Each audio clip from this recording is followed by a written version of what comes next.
MedTech Import and Export Processes and Challenges webinar hosted by AfriSummit in collaboration with Solda. I'm Marjorie Wilson, the manager and producer of the third AfriSummit. AfriSummit will take place in Cairo 8th to 11th of October, connecting national regulatory authorities and industry, covering 2 days of pharma and 2 days of medical device, discussing regulations of African countries to support the access and growth. I would like to introduce Sarah Cohen, an independent consultant with over 20 executive officer of Solda since August 2019, liaising with members and other stakeholders as needed relating to the MedTech industry, with emphasis on IVDs and challenges being faced, namely licensing, importation, exportation, tenders, HTA, and represents Solda on the SAPRA industry task group. A warmest welcome to her and each and every one of you, and we thank Solda for invaluable support in making this event possible. Sarah, I'd like to welcome you to the floor. Thank you very much, Marjorie, and good day, everyone. Good morning, good evening, wherever you are, and very welcome to this short webinar that we're having today. My esteemed colleagues who are joining me are Ms. Katisha Suleiman, who's Head of Regulatory Affairs in Africa for Becton Dickinson, also sits on the Regulatory Committee of SAMED, the MedTech South African Association. Mr. Leonard Lazarus, who's the CEO of Rodon Global, who sits on the executive committee of SACRA, the South African Clinical Research Association, and Ms. Rachel Otter from Lab TQA. So to give you a little bit of background, we have encountered amongst various associations in the country involved in MedTech some challenges with import and export of MedTech products, and that's why we thought we would engage with you around this webinar. We take questions from the audience as well once we've discussed a couple of priority areas. We would like to go through the SAPRA process flow and the officials which they have instituted at our ports in South Africa to ease the processes. We will discuss some clearing challenges and how we potentially address these when it comes to health products, some issues around veterinary products and the vet escalation process. Leonard will also be discussing some of the changes in escalation process at the Department of Health Biologics unit, as well as some changes that are taking place around material transfer agreements. We then will move to some of the shipping code issues and challenges that have arisen, as well as discussing the scheduling calendar at ports to allow for good turnaround time at year end. Leonard is also very fortunate to currently be in Kenya, so he'll give us a bit of an update around import and export challenges from a Kenyan perspective, and then we will have some closing remarks, recommendations, and open the floor to Q&A. So just to introduce what our regulator is doing, the South African Health Products Regulatory Authority, SAPRA, has assigned officers at strategic locations to streamline the process and ensure efficient operations. We will share these contact details, but there are border medicines control technicians available at all our ports in South Africa to assist with clearing of the health products.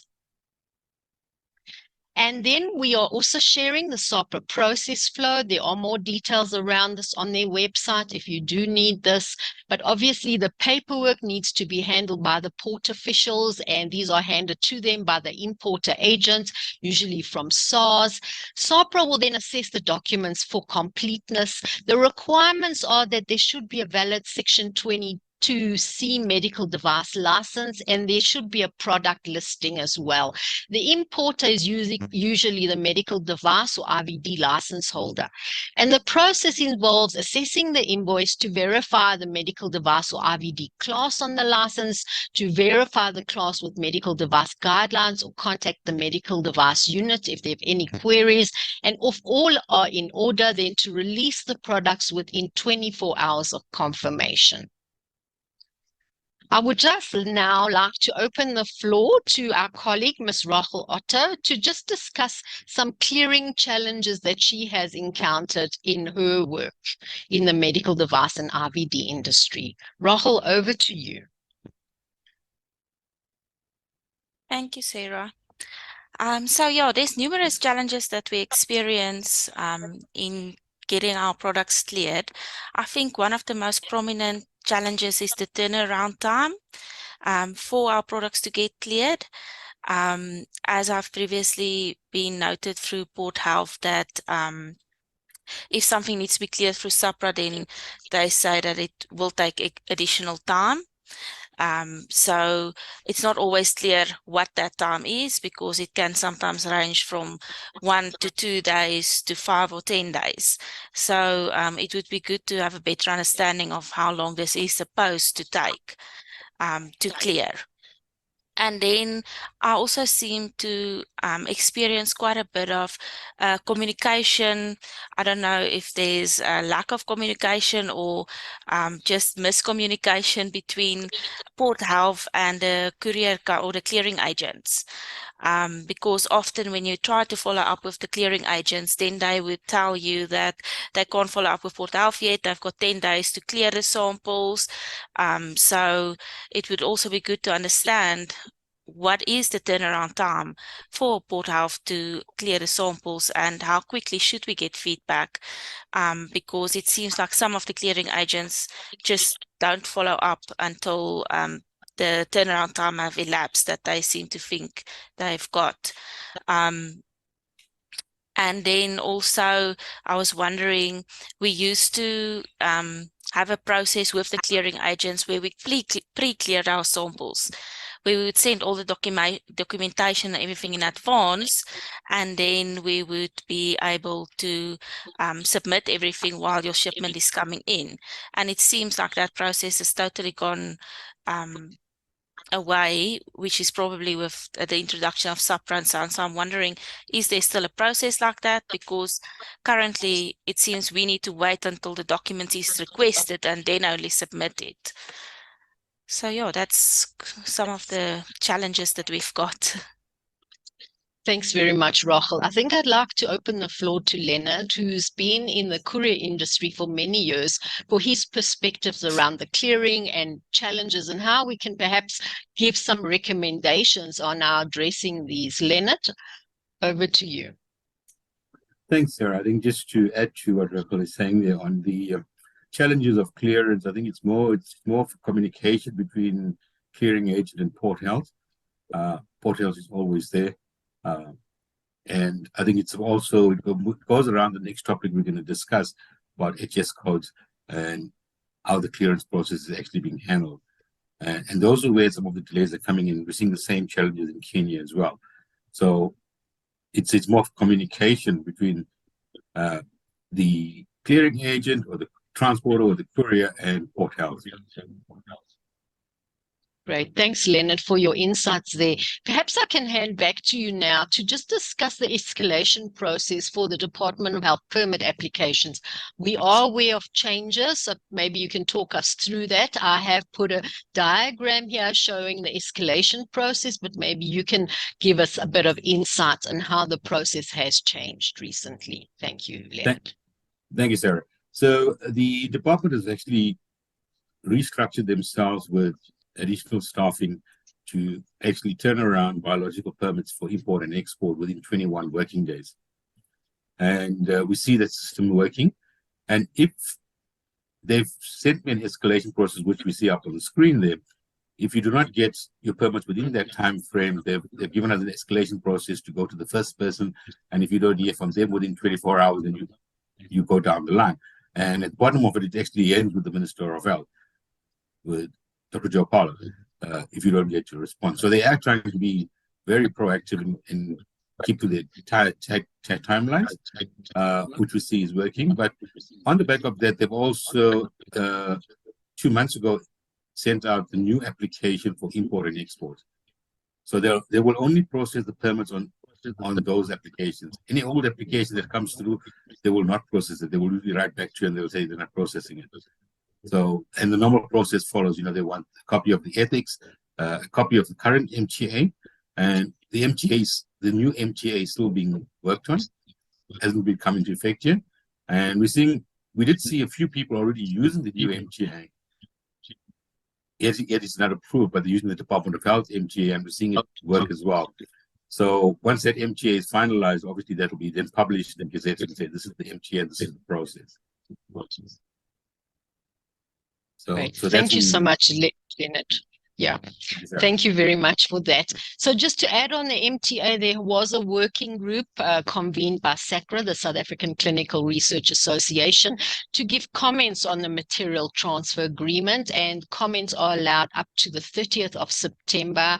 And we hope after that the new revised version of the material transfer agreement will be released. It is incumbent upon users who apply for export permit to have a fully signed MTA before the application will go through at the Department of Health. So just to be aware of that, if you're working on clinical trials, you need the MTA to actually send samples out of the country. And so you would need to submit it with your application for your export permit as well. There have been some issues around veterinary products. So, Rachel, I'm going to hand back to you to discuss a little bit of the challenges that you faced when it came to veterinary products. I've also listed a contact here at the Department of Agriculture, Land Reform and Rural Development who can be contacted when someone requires a permit for veterinary products. But back to you, Rachel. Thanks. Thank you. Yeah, so if your samples get state vet detained, it is quite a complicated process because you have to actually go through a whole appeals process where you complete documents and submit it, and then you get sent from the one person to the next person who's going to address it. The moment they see it's IVDs or medical devices or something, then they pass it on to the next person. So that can result in quite a big time lapse, sometimes weeks before you actually get to the right person to help you to clear the samples. So it is quite a process if your samples get veterinary detained. So it would be good to know who to contact directly once you have to go through that process.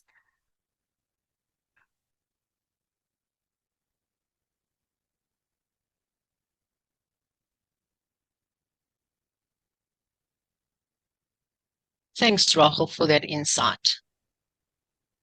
Okay, I think the next topic we would like to cover is the HS codes. I'm going to hand back to Leonard and Katicha to perhaps discuss this. Thank you.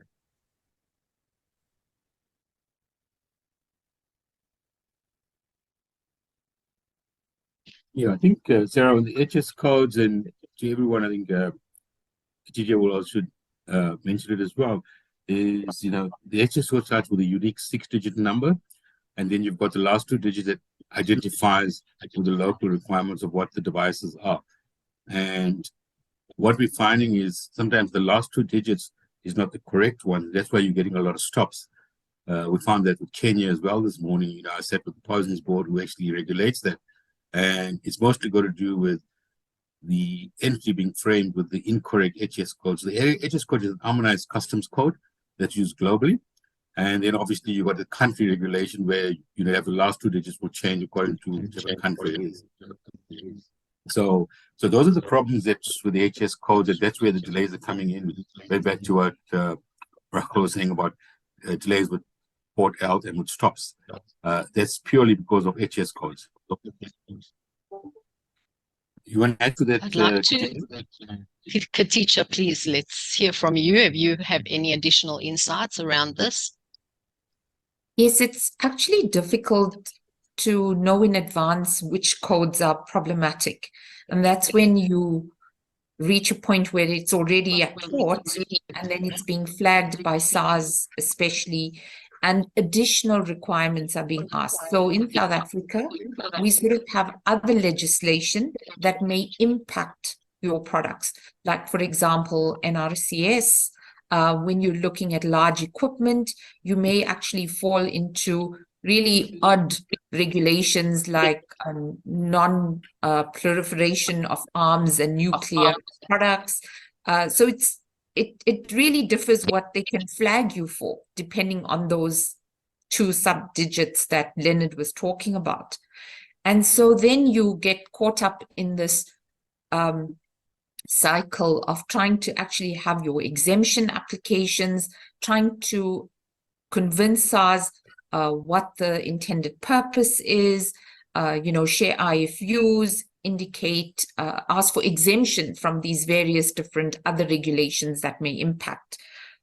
Importantly, it's to show that why your product will fall under SAPRA for medical devices and IVDs.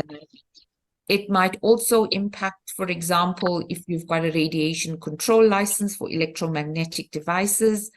So when these do occur, be prepared to have robust information to share with SARS so they can actually grant you exemption from these other regulations which they are flagging you for. Thanks, Katisha. Leonard, anything else you'd like to add around this topic? Yeah, the idea, we just want to stress, those last two digits will actually flag you. So if at all possible, if you can get them to frame the entry on the correct codes, you'll stop those flags. Because as Katisha said, those last two digits will flag you for anything from terrorism to atom bombs, whatever it is. So you've got to be very, very careful. And we found that in Kenya as well this morning with PBB. It's mostly on the HS codes. I was actually shocked, but the Kenyan process, I think it's the next one, Sarah. Can I continue with the Kenyan process? Yes, but just before you go ahead, Leonard, just to mention the scheduling at ports. I think it would be good to inform the audience around the timing and the scheduling as we come closer to the end of the year. What measures do they have in place around staff and resources at the various ports to assist with clearing of products as they come into the country as we get closer to year end? Perhaps you can talk to that just for a moment. So what happens is customs and Port Health and SAPRA at the airport, at the ports, will actually put out scheduling towards the end of November, the first week in December, giving you the timelines of how they're operating, who's the staffing going to be, and what the timings is. They usually, you'll find around the 15th, they close very early. Around the 23rd, they'll close early. So they'll give you all those timings, and they'll also give you an after hours for real emergency stuff for them to clear. They'll give you a contact to actually contact there as well. So that schedule usually comes out around the last week in November or the first week in last week in November, the first week in December. Thanks, Leonard. So now perhaps you could continue with the Kenyan update. Thank you so much. So the Kenyan process is very simple, the way I've seen it this morning, sitting at the Poisons Board of their processes. If the correct HS codes is used, if it's commercially registered, the import permit takes 2 to 3 days, and that's 2 to 3 weeks or 2 to 3 months. So they can produce the permit within 2 to 3 days if they've got all the correct information. The important thing they're looking for was obviously any ISO certification and any GMP approvals internationally and local GMP as well. That will assist them to actually fast track their process. So they're looking at, so all the medical devices are now actually regulated under the Poisons Board. So the Poisons Board is actually looking after that, and they're issuing the approvals for all medical devices. I've actually got a contact with the Poisons Board as well if there's a problem, which I'll share, Sarah, so we can actually put it on the slides. And he's a doctor at the Poisons Board, and he is prepared to say if anyone has problems in Kenya, they can just write to him. And he will assist us with anything on the Kenyan side. But as I said, it's quite a robust process they've got, and you've got all the paperwork in place. You wouldn't have any delays in Kenya as well. Yes. Right. And can you talk about the licensing documentation that is required other than permits? Is it just, again, to show proof of certification to ISO 13485? Do they accept ISO 9001? What are the requirements? They accept both ISO 9001 and the so they were happy with that. And they said if it's not commercially registered, they can commercially register it within a week in Kenya. Thanks for that, Leonard. Very helpful. So I think now that we've had some of that discussion, perhaps I can go around the panel and ask you for any additional tips or recommendations around the import-export process that you could give our audience, and then we'll probably open the floor up to questions. So let me start with Rachel, as being representative of the industry for many years and bringing in external quality assurance or quality proficiency panels. What recommendations would you give to streamline the processes? Well, I think the first of all would be just to make sure all your paperwork is in place before you actually start the importing process, so that if there is any hiccups or any unforeseeable stops, you've got everything ready and you can just submit it immediately for to continue the clearance process. I think that's the most important thing to remember. Right. And anything specific around EQA panels, because I am aware of people having challenges, those also not only from companies, but laboratories as well in South Africa are trying to get their panels, and there are some challenges. Any recommendations you could give around that? I think it also goes back to the HS codes to make sure that the correct HS codes is being used. There is a issue with EQA because it's not registered with a specific HS code. So we more need to use the codes that the quality control samples would be under than EQA. Thank you so much, Rachel. Then I'll hand over to Katicha, your insights around the import-export processes, how we could streamline it, any recommendations you'd like to give from your work in the industry. I think now that we have better points of contact, that has really, or it should really assist the process going forward. Previously, I think there was a lot of challenges with not knowing who to contact and how to escalate, especially even with the biological permits. So I think once we have that visibility of our points of contact and processes to escalate, that will help streamline and hopefully expedite some of the issues that are being experienced by various industry players.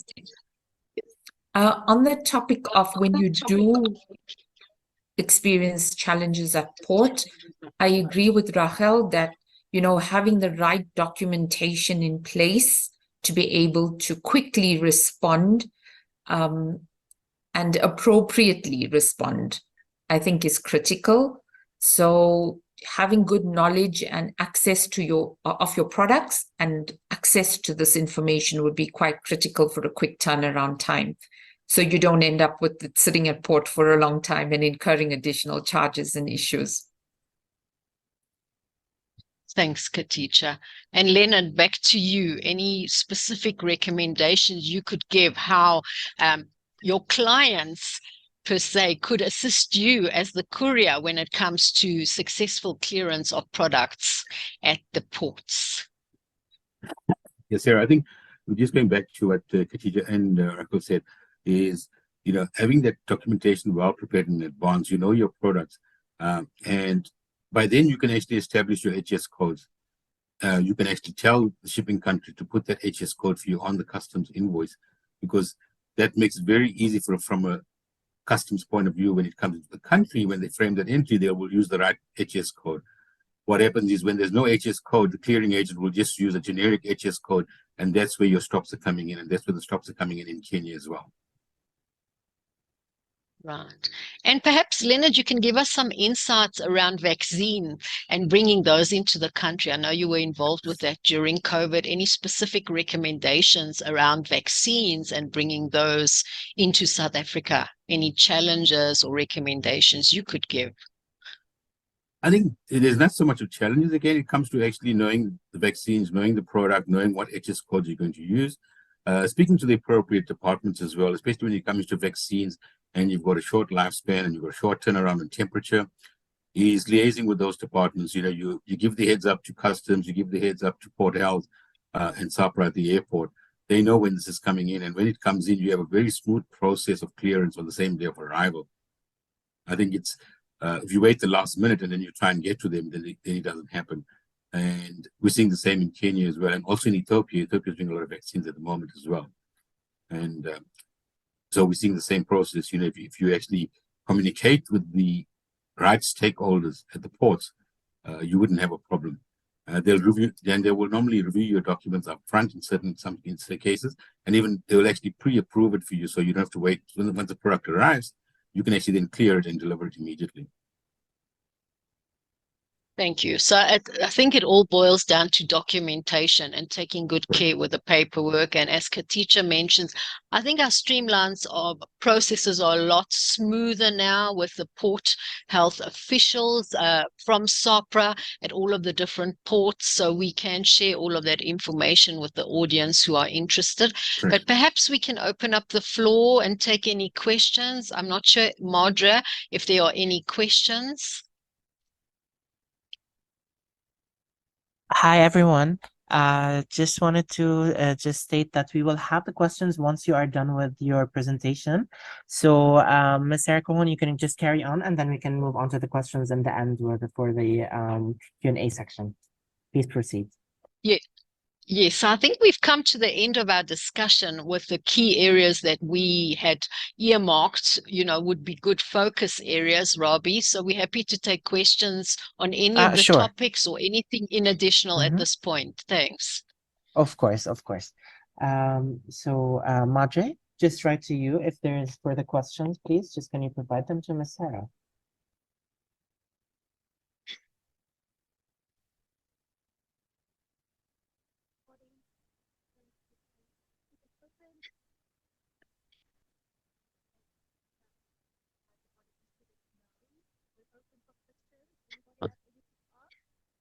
I'm not sure if it's only me, but I cannot hear you, Madre.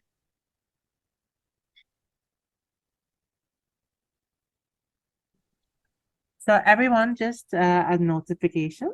Do you have any questions? Because we're having this technical difficulty with Madre from the speaker. If you have any questions, please can you just address it to the speakers in the chat, and we can just convert it to them.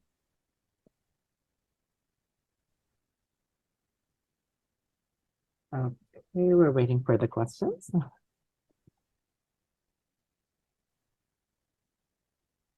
Okay, I think there won't be any questions, so I think we should just carry on. Okay. Seeing if there's no questions now, maybe we'll have a last round of a bit of a discussion, particularly in the light of challenges that the industry has brought to our attention recently. My question would be, do the panelists feel that we should have a follow-up discussion, perhaps with the key stakeholders in a roundtable? We had recommended this for the AfriRec Summit, but even at a later stage, if we have a roundtable with representatives of the key stakeholders like SAPRA, like the Customs Division, like the Department of Health Biologics, would you feel that would be of value to members of the industry? What are your thoughts around that? And how could we engage with other stakeholders to make the process a lot smoother? Perhaps I can open up to you, Leonard, first. Yeah, Sarah, I strongly agree with that. I think getting the stakeholders around a round table always works. And we notice that with more dialogue with the regulatory departments in whichever country you're in, we find if you have more dialogue with them and you build that rapport with them, you're going to get a better service. They understand your needs, they understand you, what we as industry want, and we also understand the challenges from their side, what we should be doing to actually make sure that we get a smooth process. So I think the follow-up with the right stakeholders will be very important, and it'll actually give us more insight into all the different divisions. Sometimes we don't do justice by speaking on behalf of them. We've just got a certain amount of information. They've got much more that they can actually bring to the table as well. Right. Thank you for those insights. I am aware that SACRA as an association has been dealing very closely with the Department of Health Biologics unit. Has that been helpful to assist in this escalation process that you shared with us today? In your engaging with the department? Okay. Yeah. All right. Because I've actually got somebody from industry that's actually got a issue with permits, And I sent the escalation process to them. I said, copy me in. They got a response within 2 hours, sending the email and said, propose your dates for the meeting. And we've got a proposed meeting for Monday. Right. And what is the So- turnaround time that you're seeing for the permit applications, both import and export? What are you seeing at the moment, Leonard? We see them coming out within 21 days. If all the documents are in order, within 21 days, you're getting them. So if your permit goes after 21 days, that's when we start the escalation process. Right. Okay. Thank you so much for that. Maybe I'll hand back to Katicha for any insights on your thoughts around engaging with stakeholders. How could we smooth the process for members of the industry? So I think because we've already seen some improvement, we should do a follow-up survey with our members, right, to see what has improved over the timeline, a defined timeline since we've had an improvement in processes. And then actually still look at what's residual that we need to take forward, because I think just to have a balanced conversation with your regulators to acknowledge what has improved, and then talk to them about what we'd like to see further improvements on. So what are still some of the residual challenges that we're facing? So I think monitoring the progress on how far we've come and what are the improvements we've noted and what are the challenges that may still be remaining would be also quite key to this roundtable discussion. Thanks, Katicha. And I'll just check in with you, Rachel. Do you feel there's a need for education of the external stakeholders when it comes to medical device or IVD products? And is it something that the industry can then offer to the stakeholders? Now, I feel there's a definite need. And I think also, like Katicha has said, even if there's improvement, I think we should have continuous training and continuous updates with everybody involved. I think from the Department of Health side, I think things have gone a little bit better. But I think there's still other stakeholders like the clearing agents and things like that we can pull in as well and actually educate on IVDs and medical devices and how they should be treated, different from other products coming into the country. Thanks for your insights there. I'm just going to have a look. I see there's some questions in the chat. A question: for electrical medical devices importation, is local products testing required in Kenya? Leonard, I'll hand that question to you.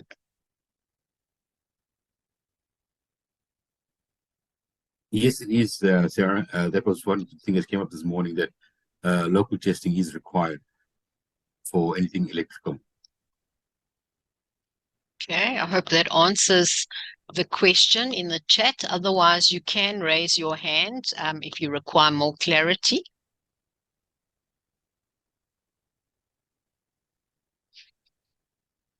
Okay, I don't see any Sorry, other Leonard. questions in the chat. Yes, sorry, Leonard, on that point, is that from the Standards Bureau side, or is that from PPB?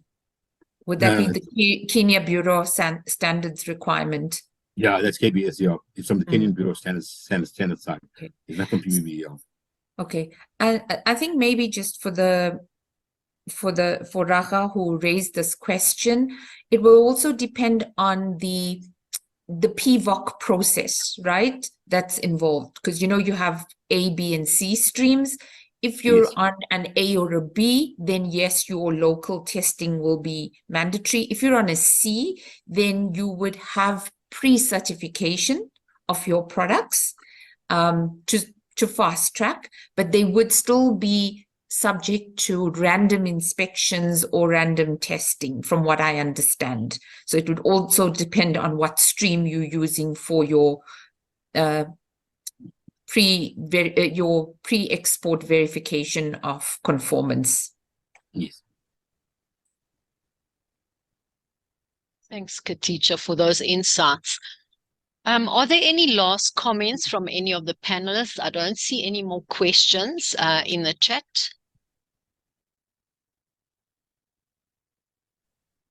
Sorry, Sarah, just on the follow-on about, the continuous engagement. I think coming back to those HS codes, which are proving more of an issue, and something that we as, I think the people involved really on the regulatory sides or supply are not really too familiar with those problems. So maybe we can have feedback from members or people who've had these issues. What are the ones that have been flagged for them? And, we can try and at least become more proactive with those HS codes that we find are becoming problematic, because, there's so many. And I think people struggle where we would find what would be most appropriate. So if we at least know which ones are already giving problems, that will help lessen the burden, I think, in terms of addressing them. Right. Yes, I agree with you, Katisha. It would be helpful to hear from the industry who's having challenges and with which HS codes. So I think that's very important for us to hear. If there's anyone here in the audience who's had any challenges around that, you can also put it in the chat. But just to mention as well, Madre, as the host, has asked me to discuss a little bit about the AfriReg Summit and the medical devices and RVD sessions that are happening at the summit shortly, mid-October. We will be having various medical device sessions discussing regulations, both for medical devices and RVDs. There are a number of regulators from the continent who will be joining to have roundtable discussions. There's also presentations. So please do join us at the AfriReg medical device RVD sessions at this summit as well. I think it will be quite helpful to hear perspectives, not only from South Africa, but from the continent generally. And I think it will be very valuable discussions that we will be having, especially with transitions. For example, in RVD, the transition to the RVDR and now how that is impacting industry very broadly, not only in South Africa, but other regulatory authorities on the continent as well. So just a snapshot of what's coming up. I'll just take one last check of the chat to see if there are any questions, and check in with Madre if you've seen any questions. There are no questions, Sarah, so far, and thank you for mentioning the details about the MedTech Afri Summit. I hope everyone will be joining and in order to communicate with each other and network and learn more valuable insights on various topics that we will have there. Anything else would you like to say, Sarah, or to conclude, or any of the panelists with us? I think I'd like to thank all the esteemed panelists who joined this panel today. This is a topic that does not conclude today. I think it's open to further engagement and discussion, and it's really of value to the industry. So I thank all the panelists for their time, to Leonard, to Katisha, to Rachel for joining us today, and to the AfriReg Summit team for allowing us to have this discussion, and hope to engage with you all at future events. Thank you so much.